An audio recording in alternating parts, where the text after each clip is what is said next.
Charlie Kirk's throat's been blown out, body on the floor, shooter still at large, and the whole system is panicking like it just lost a golden calf. Now don't mistake me, I'm not throwing a party, but I won't spit out some lie about him being anything other than what he was. He was a fascist, pure and simple.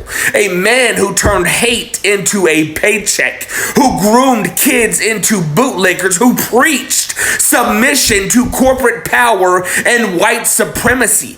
Humanizing that filth would be a betrayal of the truth. Liberals already cracked under pressure. Yesterday they were shouting about uprisings, name-dropping Nepal like they even knew what it meant, playing cosplay revolutionaries. Today they're wagging their fingers, bleeding. Violence is never the answer. Pathetic. They want the clout of rebellion without the cost, slogans without scars. They yearn to feel radical but stay safe behind keyboards, never touching the fire, never paying the toll. I'm not calling for violence, refusing to say do it. Nor will I lift a finger to save the state's favorite fascist mouthpiece. I'm not calling the 911 hotline. I'm declining to play the watchdog for a government that's built its empire on blood. They cheer when Hitler got put down, when Mussolini hung, when Bin Laden caught a bullet, when Saddam swung from a rope.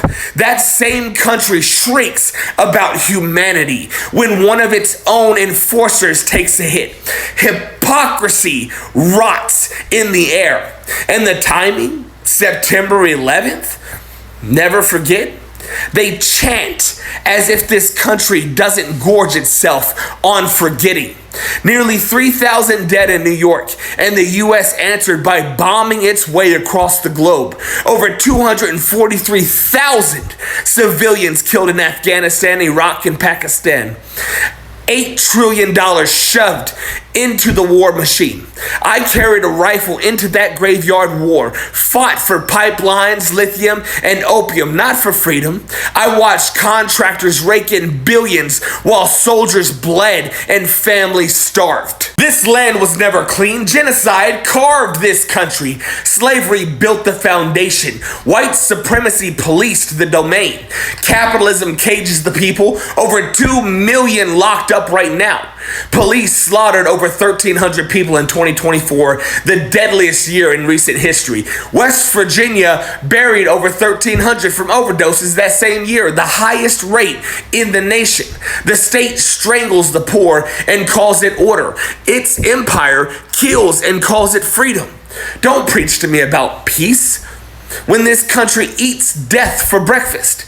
Stop crying over one fascist while ignoring tens of millions slaughtered by the system he defended. Avoid telling me violence is never the answer when this nation was built on mass graves and slave ships and still runs on prisons, wars, and overdoses. America doesn't just tolerate blood, it feeds on it, worships it, and demands more. Join fights back. Stand up for justice. Organize your community. Mobilize your neighborhoods and resist oppression. Together, we can build a movement for liberation.